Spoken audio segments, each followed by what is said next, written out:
Olá, pessoal! Sejam bem-vindos à nossa primeira aula de Direito Tributário. O Direito Tributário na OAB é extremamente tranquilo. Tem muita gente que se preocupa, que não gostava dessa matéria durante a faculdade. Vejam que eu já falei no passado, não gostava da matéria. Por quê? Porque eu tenho certeza que você vai gostar, vai até amar Direito Tributário aqui na OAB. Direito tributário é simples, são poucos artigos, são pouca matéria para estudarmos. Então, por isso, você vai ter facilidade em compreender. Até porque o meu método não é decoreba, não. Você vai compreender o direito tributário e vai ter todo um raciocínio jurídico. Isso permitirá que você ganhe as nossas 5 questões em primeira fase. E é claro, você vai gostar tanto que vai até pensar em fazer a nossa segunda fase e será muito bem-vindo. Saiba que eu e o professor Eduardo Sabag temos um curso de segunda fase maravilhoso, é o mais completo do mercado, para que você tenha uma grande preparação e não tenha nenhum problema. Eu indico para você que nunca tenha feito uma peça em direito tributário, que não tenha tanto contato com direito tributário, porque na faculdade talvez não teve aquele apego, eu indico mesmo assim a nossa segunda fase, pois como eu te disse, nós temos poucos artigos para estudar, são pouco mais de 250 artigos, comparados com outros ramos do nosso direito, vamos lá pegar direito civil, que tem mais de 2.000 artigos, o direito tributário fica bem pequenininho, então nós conseguimos vencer toda a matéria para que você chegue no dia da sua prova extremamente preparado. É muito difícil você não saber alguma questão em segunda fase, porque você estuda tudo e durante o curso você tem tempo suficiente de ler todo o código, estudar artigo por artigo e saber todas as peças possíveis de serem cobradas pelo nosso examinador. Então, a partir de agora, tenha aí um espacinho no seu coração para o nosso direito tributário. Vamos nos preocupar primeiramente com a primeira fase, mas como eu disse, você será muito bem-vindo na nossa segunda fase se optar em fazer essa disciplina. Eu garanto a vocês, junto com o professor Eduardo, que você terá a melhor preparação, aqui em primeira fase e em segunda fase também. E na primeira fase, vamos lá, nada de querer ignorar o nosso direito tributário, porque são apenas 5 questões. São 5 questões decisivas, porque às vezes acontece do candidato, infelizmente, não conseguir aprovação em razão de uma questão. Isso é muito triste. E como o direito tributário é fácil, você tem 5 questões aí garantidas. É só você se dedicar um pouquinho, assistir às nossas aulas. Eu vou preparar um material bem bacana para você, para que você consiga compreender e ainda fixar a nossa matéria, para que no dia da prova, poucos dias antes, você só passe os olhos nessa nossa matéria, nesse nosso material, e aí consiga, sim, ganhar as 5 questões. Então, eu te pergunto, você está preparado para acertar, sim, as 5 questões de direito tributário? Então, vamos juntos. Vamos iniciar aqui a sua preparação e sem preocupação em decorar. Vamos entender o direito tributário. Você vai entender desde o início. E a partir do momento que você pegar essa base, você vai ver como é fácil o direito tributário. Eu garanto isso a vocês. Então, para iniciarmos a nossa preparação, vamos falar primeiramente do conceito de tributo. Ora, o conceito de tributo, ele está previsto no artigo 3º do CTN. E o que eu vou te falar agora sobre o conceito de tributo, o que é um tributo, não precisa nem se preocupar em anotar. Primeiro, porque é exatamente o que está lá em seu artigo 3º do CTN.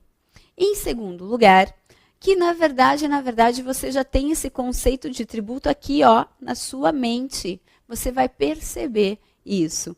Veja, de acordo com o artigo 3º do CTN, nós temos que tributo é toda prestação pecuniária, compulsória, em moeda ou cujo valor nela possa se exprimir, que não constitua sanção de ato ilícito, instituída em lei e cobrada mediante atividade administrativa plenamente vinculada. Esse é o conceito que está no artigo 3º do CTN. e que você vai ver agora como esse conceito já está na sua cabeça. Se o examinador perguntar novamente o que é tributo, você vai saber responder com muita facilidade. E por que eu digo perguntar de novo? Porque o examinador já perguntou em primeira fase o conceito de tributo. Acompanhe aqui comigo. Lá no artigo 3º, então, eu tenho primeiramente que o tributo é uma prestação. Ora, é claro que você sabe que o tributo é uma prestação. Afinal de contas, você paga o tributo a alguém. Então, é uma prestação. Pronto. Já sei que tributo é uma prestação. É uma prestação, veja bem, pecuniária. Pecuniária por quê? Porque você paga o tributo em dinheiro. Então, você tem que pagar o tributo em dinheiro. Hoje, existe apenas uma possibilidade de você pagar o tributo de outra forma que não seja com a entrega de dinheiro, que é com a dação em pagamento de bem imóvel, desde que haja previsão em lei. Mas isso você vai assistir à aula de extinção de crédito tributário lá no decorrer do nosso curso. Não se preocupe nesse momento. Essa é a única possibilidade de pagarmos um tributo que não seja com a entrega de dinheiro. É entregar, então, um bem imóvel, desde que haja previsão em lei. De resto, eu só consigo pagar o tributo com dinheiro. Por isso, o conceito já começa. É uma prestação pecuniária. E ainda, compulsória. Observe, compulsória por quê? Porque a partir do momento que nós praticamos no mundo concreto exatamente o que está aqui, ó, previsto em lei, como hipótese de incidência tributária, eu sou obrigada a pagar o tributo. Eu não tenho escolha. Espera lá, Josi, não entendi. Veja, eu disse que o tributo é uma prestação pecuniária compulsória. Por que o compulsória? Porque acontece o seguinte, a lei, ela vai descrever uma hipótese de incidência tributária. Como assim? O legislador, ele vai até o mundo jurídico e escolhe uma situação para ser objeto de tributação. A exemplo do IPVA quanto a ser proprietário de veículo automotor.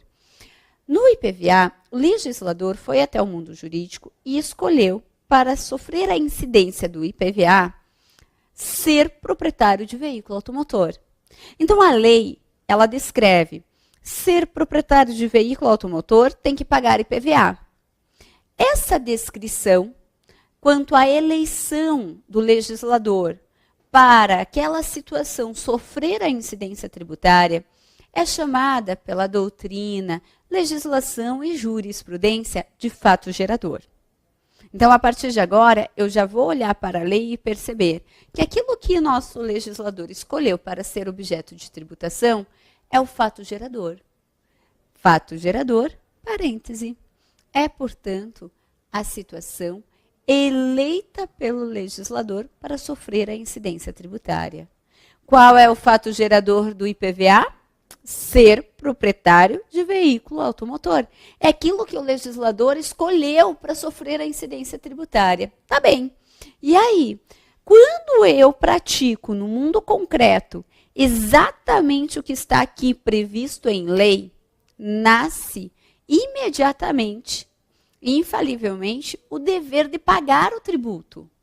E aí, então, eu digo que quando eu pratico no mundo concreto o que está previsto em lei, eu sou obrigada a pagar o tributo. Eu não tenho escolha entre pagar e não pagar. Eu sou obrigada, porque o tributo é uma prestação pecuniária compulsória. É só você perceber.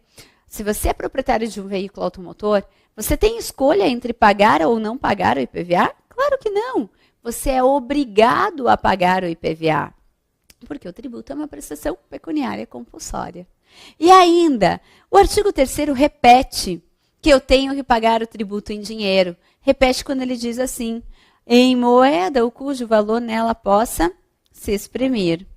A única parte, acredito, que pode confundi-los durante a prova é esse pedacinho aqui do artigo 3º que diz, tributo não constitui sanção de ato ilícito.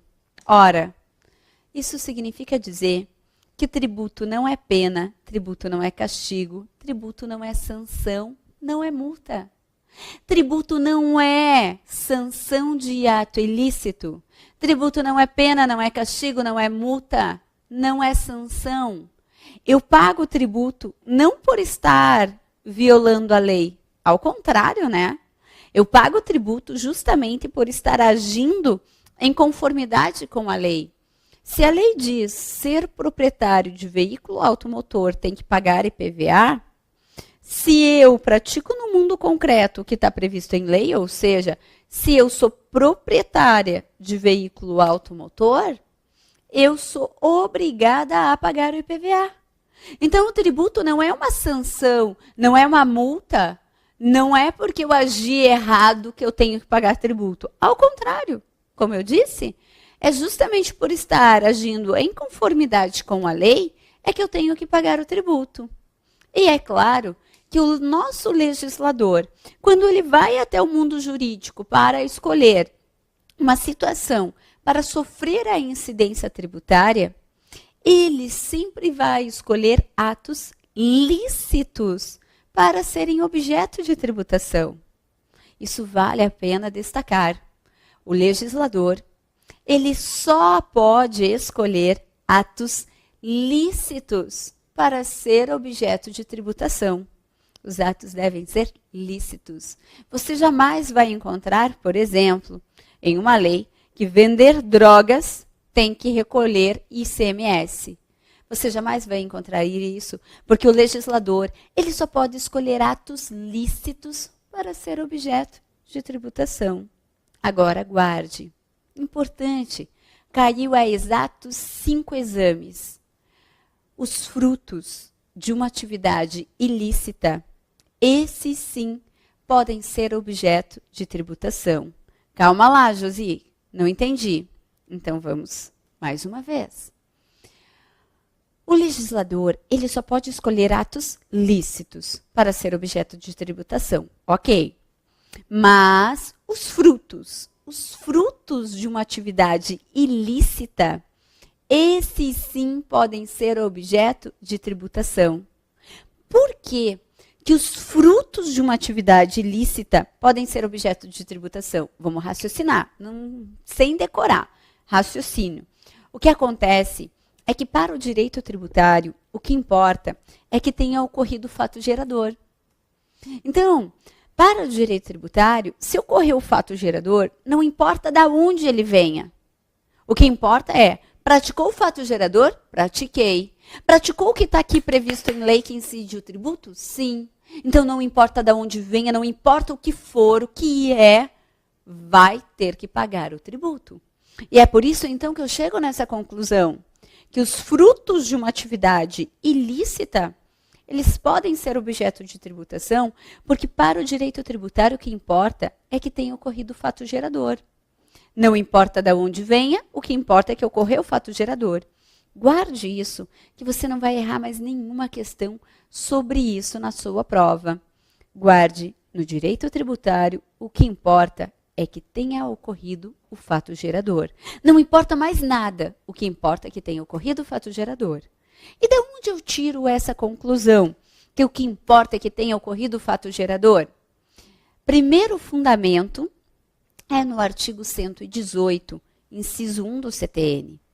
Lá nos termos do artigo 118, inciso 1 do CTN, nós temos que o fato gerador será interpretado abstraindo-se da validade do negócio jurídico.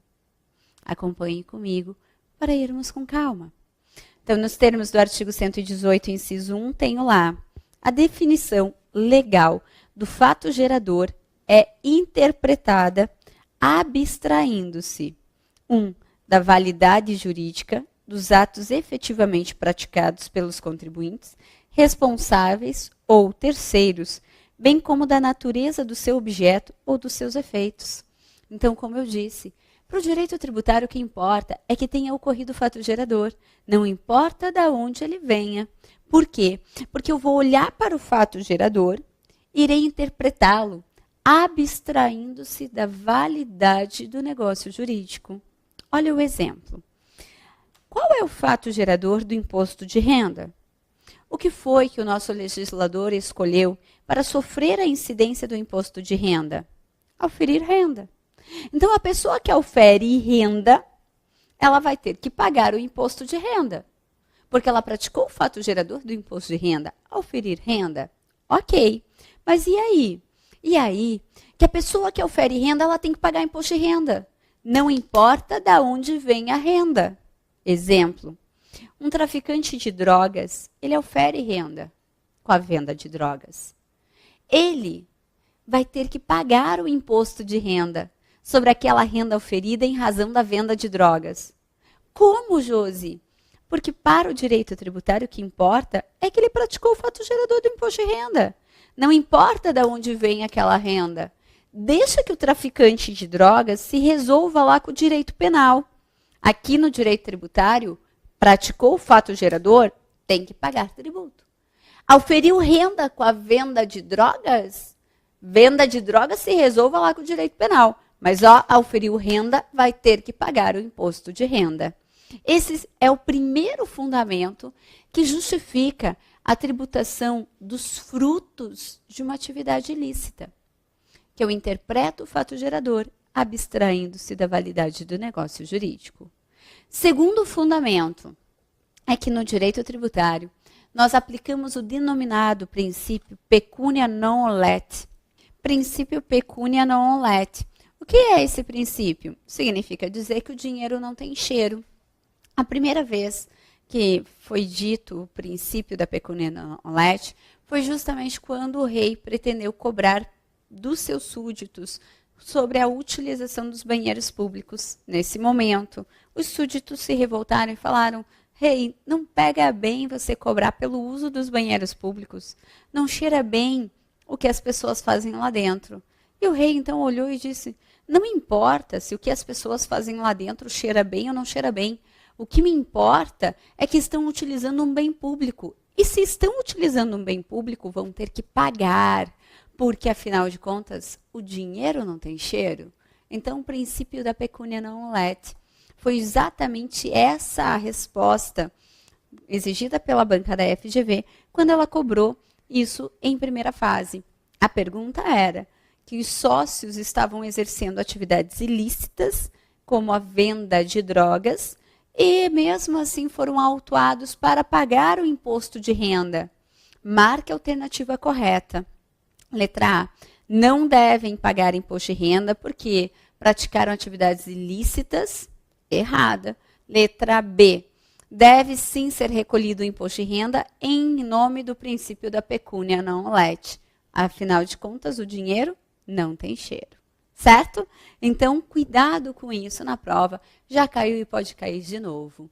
E, além desses dois argumentos que justificam a cobrança dos frutos de uma atividade ilícita, nós temos o entendimento no Supremo Tribunal Federal, proferido no lead case do HC 77530, que disse que realmente os frutos de uma atividade ilícita devem ser objeto de tributação, em razão do artigo 118, inciso 1 do CTN, em razão do princípio da pecunia non olet e em razão de mais dois princípios, quais sejam o princípio da isonomia e da capacidade contributiva.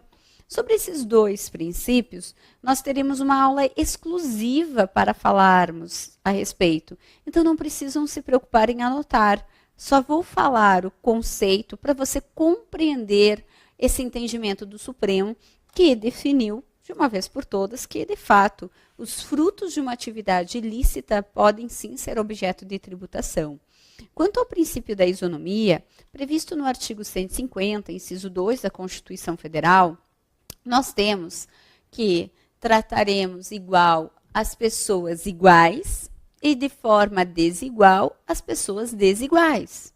Esse é o princípio da isonomia. Tratar igualmente os iguais e desigualmente os desiguais na medida de suas desigualdades. Logo, então o STF olhou para o traficante de drogas e disse: espera lá, se nós, trabalhadores honestos, quando oferimos renda, temos que pagar o imposto de renda, por que é que você, traficante de drogas, quando ofere renda, não vai pagar imposto de renda? Princípio da isonomia, todo mundo que ofere renda tem que pagar imposto de renda, sim. E com relação ao princípio da capacidade contributiva, que nós também iremos estudar, previsto no artigo 145, parágrafo 1º da Constituição Federal, nós temos que sempre que possível, os impostos serão graduados conforme a capacidade econômica do sujeito, de modo que quanto maior for a capacidade econômica, significa que maior é a sua capacidade contributiva, mais impostos essa pessoa vai pagar. Então, quando a pessoa vende drogas, ela recebe. Ela, portanto, tem capacidade econômica. Se ela tem capacidade econômica, o Supremo Tribunal Federal disse, ela tem capacidade contributiva. Então, esses são os fundamentos que justificam que os frutos de uma atividade ilícita podem sim ser objeto de tributação. Então, só para fecharmos aqui essa questão, que pode muito bem cair novamente em primeira fase, mudando a forma de perguntar. A questão é, o legislador ele só pode eleger atos lícitos para ser objeto de tributação. Ok, mas os frutos de uma atividade ilícita, eles podem ser objeto de tributação. O que justifica, lembre-se, no direito tributário, o que importa é que ocorreu o fato gerador. Não importa de onde ele venha, o que importa é que ocorreu o fato gerador. Nesse sentido, eu tenho o artigo 118, inciso 1 do CTN, que diz que o fato gerador será interpretado abstraindo-se da validade do negócio jurídico. Em segundo lugar, eu tenho o princípio da pecúnia non let, que o dinheiro não tem cheiro. Em terceiro e quarto lugar, os princípios da isonomia e o princípio da capacidade contributiva. Ok? Tranquilo? Então, voltamos lá para o conceito de tributo previsto no artigo 3º. Nós temos ainda que o tributo será instituído em lei e será cobrado mediante atividade administrativa plenamente vinculada. Como assim, Josi? Os tributos são instituídos em lei e cobrado pela atividade administrativa plenamente vinculada. Isso significa dizer que a autoridade administrativa aqui não poderá exercer, na verdade, o seu poder discricionário em razão da conveniência e da oportunidade. Nesse caso, frente ao tributo, deve cumprir exatamente o que está previsto em lei. A atividade é uma atividade plenamente vinculada. Certo? Pois muito bem. A partir daqui, eu tenho que preencher esse artigo 3º, de forma acumulativa, é claro, que seja uma prestação pecuniária, compulsória, em moeda cujo valor nela possa se exprimir, que não constitua sanção de ato ilícito e instituída por lei, cobrada mediante atividade administrativa plenamente vinculada, tudo que preencher esse dispositivo será considerado tributo. Então, tudo que preenche esse artigo 3º, como eu disse, é tributo. E eu tenho que saber hoje quais são os tributos que existem em nosso ordenamento jurídico. Porque tem muita gente que acha que tributo é sinônimo de imposto e fala imposto para tudo quanto é coisa. E não é assim. Saiba você que hoje nós temos 5 espécies de tributos. E o imposto é apenas uma dentre as 5 espécies de tributos. Então, toda vez que você olhar para a sua prova e você se deparar com essa palavra, tributo, você já tem que lembrar, tributo é o gênero. E desse gênero eu tenho 5 espécies de tributos. Quais são esses tributos? São eles: impostos, taxas, contribuições de melhoria, contribuições e o empréstimo compulsório. Eu diria que na hora da prova, você tem que se perguntar, ora, o que é tributo? E você mesmo responder, imposto é tributo, taxa é tributo, contribuição de melhoria é tributo, contribuição é tributo, empréstimo compulsório é tributo. Então, não vale mais imposto para tudo. como você reparou, o imposto é apenas uma das espécies de tributo. Mas eu posso ter taxas, contribuições de melhoria, contribuições, empréstimo compulsório. Então, eu não posso confundir um com o outro. E, como eu disse, a prova falou tributo, fique esperto. Fique esperto por quê? Porque, às vezes, ela pode estar dando uma característica de uma das espécies tributárias, mas trazendo como tributo. E aí você marca como correto e está errado. Porque tributo é o gênero. E eu tenho que saber as características, sim, de cada uma dessas espécies tributárias. Mas isso nós iremos estudar em uma outra oportunidade, em uma outra aula. Por quê? Porque antes de eu saber as características de cada uma dessas espécies tributárias, eu primeiro tenho que saber como que elas irão ingressar em nosso ordenamento jurídico. Então, a partir de agora, o nosso próximo tema a ser estudado é a competência tributária. É por meio da competência tributária que os tributos serão inseridos em nosso ordenamento jurídico. Então, muito cuidado. Antes de falarmos sobre as características, vamos sim visualizar como que eles irão ingressar em nosso ordenamento jurídico, certo? Veja, até agora você já sabe o conceito de tributo e você já sabe quais são os 5 tributos que existem em nosso ordenamento jurídico. Agora, como que eles irão ingressar em nosso ordenamento jurídico? É o próximo tema a ser analisado, que se chama competência tributária. Competência tributária, eu arrisco a dizer que é, sem dúvida alguma, o tema mais importante aqui para a nossa primeira fase e também para a segunda fase. Ele é o mais importante por quê? Porque primeiro você vai estar compreendendo o direito tributário desde a base. Porque eu vou desde o básico e vou aprofundando para você acertar qualquer questão de direito tributário. Em segundo lugar, é o tema que mais tem caído em nossos exames. Então, competência tributária. Vamos lá. O que é a competência tributária?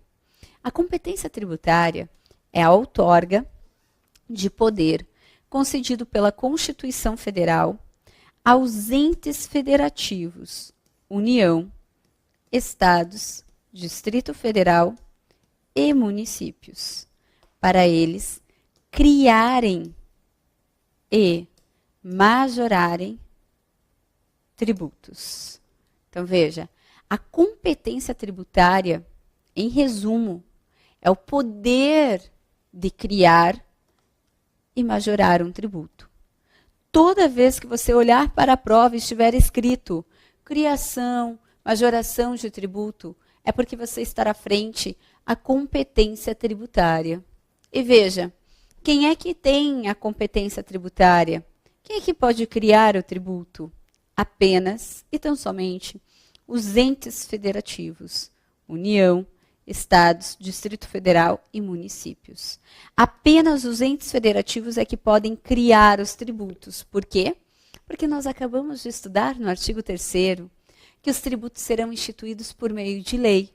E diga lá, quem é que tem poder legislativo? Os entes federativos. Então, somente os entes federativos é que podem criar os tributos. Veja como o direito tributário começa a fazer sentido. Veja, como eu começo com o direito tributário e ele vai tendo uma sequência. Você vai perceber que isso vai ser até o final do nosso curso. Tudo começa com a Constituição Federal.